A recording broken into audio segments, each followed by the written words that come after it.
messieurs, chers camarades et amis, nous sommes rassemblés ce jour à Arc-et-Senans, devant la sépulture de Pierre Petitjean, tué en Algérie le 16 août 1959.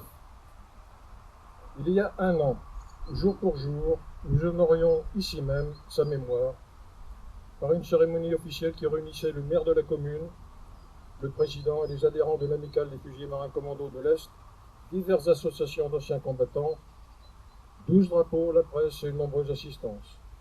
Aujourd'hui, cette cérémonie plus intime mais non moins importante a pour but de commémorer le 60e anniversaire des disparitions de Pierre et de nos 8 camarades du commando de Montfort, morts en Algérie française le même jour que lui. La plaque déposée l'an dernier sur sa sépulture le rappelle.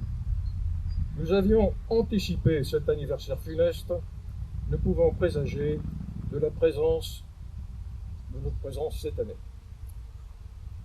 Je remercie notre président, mon ami Claude Giboulot, de l'Amicale des Fuscos de l'Est, ainsi que les porte-drapeaux et les adhérents d'être ici. Je tiens à souligner le rôle essentiel tenu par mon très cher ami Léandre Drin, qui est à l'origine de ce devoir de mémoire en ce lieu. Merci à vous deux, Claude et Léandre. Il m'était agréable que vous le sachiez, ainsi que l'assistance. En conséquence, comme il vous a été donné lecture par Jean-Paul, il sera donné lecture du déroulement de cette tragédie, fait des pots de gerbe, l'appel des morts, observer une minute de silence et entonner le chant de la Marseillaise. Nous irons ensuite nous recueillir devant le monument mort. Merci de votre présence. En préambule, je vous fais part de mon infinie tristesse, car mon ami et camarade Jean-Claude Alessi, blessé dans ses combats, nous a quittés en avril dernier pour un monde dit meilleur. Après 60 ans de robe, cher Jean-Claude, bien que t'ayant accompagné en ta dernière demeure, ton absence m'est irréelle. Tu me manques, vieux frère. Une pensée fraternelle également pour Robert Liégeois, grand invalide de guerre, qui reçoit des soins quotidiens pour cette vieille blessure, cause de tant de souffrances physiques et psychologiques qui ont dévasté sa vie, qu'il affronte avec un courage qui force l'admiration. Il y a 60 ans, ce 16 août 1959, 9 camarades meurent alors que le soleil se couche sur un horizon rouge comme leur sang versé sur les pierres du Djebel Boulerfad. La guerre d'Algérie est finie pour eux. Sur les 75 hommes du commando, 9 sont tués et 15 autres sont blessés, dont certains souffrent encore, comme je vous l'ai dit, de graves séquelles. Des survivants, nul n'en revint indemne.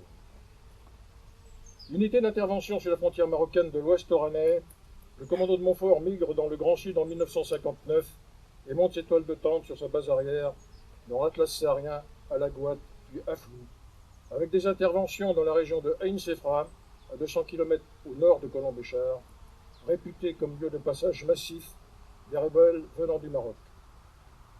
Le 15 août 1959, venant de Haflou, nous avons rejoint Ain Sefra par voie aérienne. Une forte bande rebelle passait la frontière. Le 16 août, après mise en alerte vers 4h30, les premiers éléments partent à 7h30 vers le nord. La bande rebelle est repérée, harcelée par l'artillerie et l'aviation. En 2 rotations, le commando est téléporté sur le Djebel Boulerfad, aux environs de la côte 1328. Il est 14h40. Le soleil et la chaleur sont implacables. La progression est lente et difficile. Vers 16h40, le contact est pris avec les rebelles, retranchés dans les rochers et les falaises. Le combat commence. Le quartier-maître blanc, dit Pablo, est tué d'une balle dans la gorge. Les sections se regroupent et débutent l'assaut meurtrier. Balles et grenades pleuvent, la mort frappe dans les 2 camps. La première ligne de rochers est nettoyée vers 17h. L'aviation exécute alors un mitraillage précis.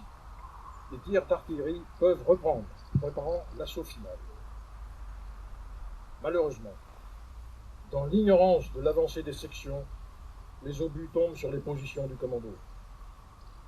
Le lieutenant de vaisseau de Sulpice, notre Palcha, demande un cessez-le-feu par radio, puis s'écroule, mortellement blessé. L'enfer indescriptible dure près de 30 minutes, et nous paraît une éternité. Au milieu des gisants, la main crispée sur nos armes, face à l'ennemi solidement retranché, qui domine le carnage et reprend ses tirs, nous essayons de fondre nos corps dans la roche brûlante. Nous attendons la mort. Le souffle des explosions a fait de multiples dégâts parmi le commando. L'enseigne de vaisseau Bonbon prend la suite et demande l'évacuation d'urgence des nombreux blessés. Les hélicoptères pris à partie ne peuvent se poser immédiatement, un pilote sera blessé. En toute hâte, des garrots sont placés, les piqûres faites. On administre la morphine ou les toniques cardiaques à tour de bras, sans prendre le temps de changer les aiguilles. Les balles pleuvent autour de nous, écorchant les rochers autour desquels nous cherchons refuge. Un hélicoptère réussit enfin à se poser une roue sur l'arête du Djebel.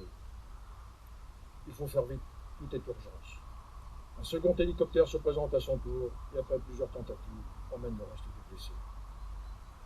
60 ans après cette tragédie, comme il y en eut tant durant le conflit algérien, l'histoire n'a pas révélé, et sans doute ne le fera jamais, si ces morts pouvaient être évitées. Commémorons, honorons, souvenons-nous de leur sacrifice, et apprenons aux générations suivantes ce qui s'y est réellement passé, pour que perdure encore, après nos disparitions, ce devoir de mémoire. Nous leur devons.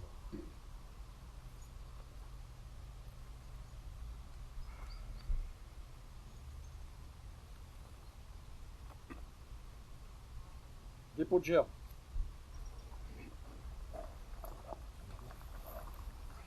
Dépôt de gerbe par monsieur Léandre Audran et mademoiselle Natacha Launay, représentant Robert Liégeois, grand blessé de guerre du 16 août 1959, ne pouvant se déplacer. Bravo, garde à vous.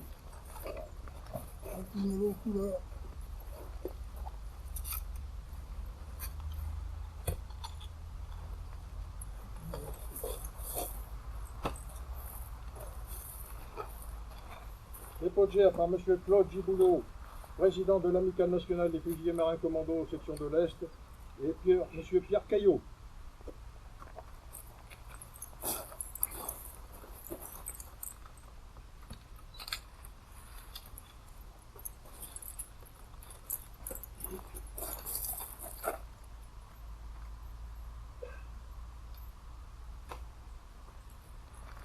Repos.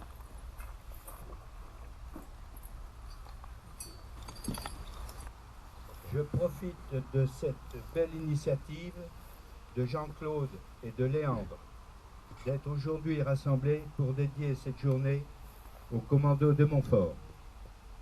Début 1955, au retour d'Indochine, le commando de Montfort est déployé en Algérie. Cette unité de commando, lors de cette guerre, a perdu 24 de ses hommes. Rendons hommage à ces commandos qui ont combattu de l'autre côté de la Méditerranée. Ils se sont sacrifiés pour que vive la France. Pour n'oublier personne, en restant uniquement sur la rubrique des marins combattants durant ce conflit, nos pensées iront donc uniment à tous nos morts, du commando Jobert, du commando de Bafatonio, du commando Trépel, des commandos Yatagan et Tempête, constitués principalement de harkis, ainsi qu'à tous les fusiliers marins des différentes unités et à tous les marins.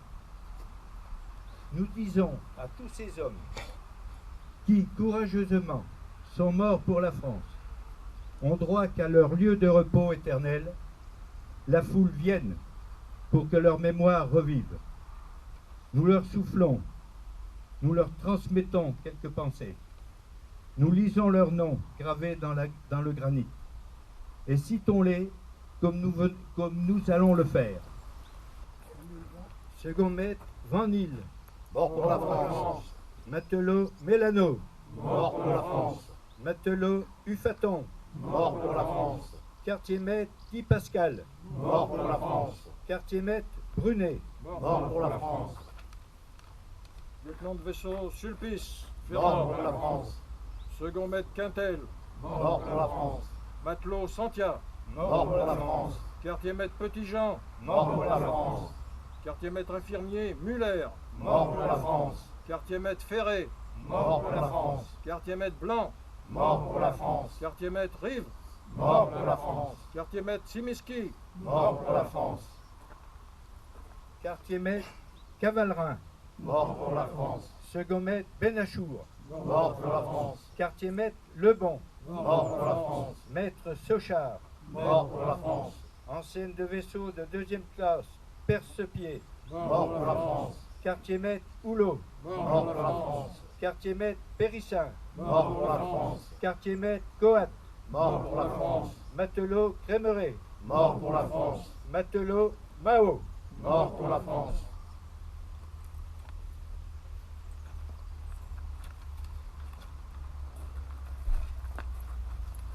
Trois morts. Garde à vous.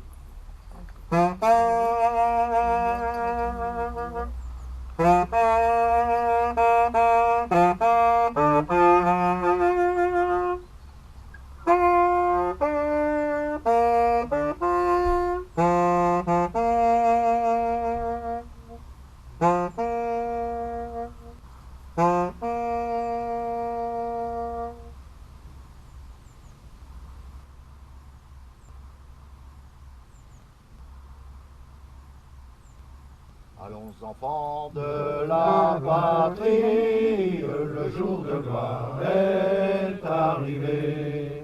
Contre nous de la tyrannie, l'étendard sanglant est levé, l'étendard sanglant est levé.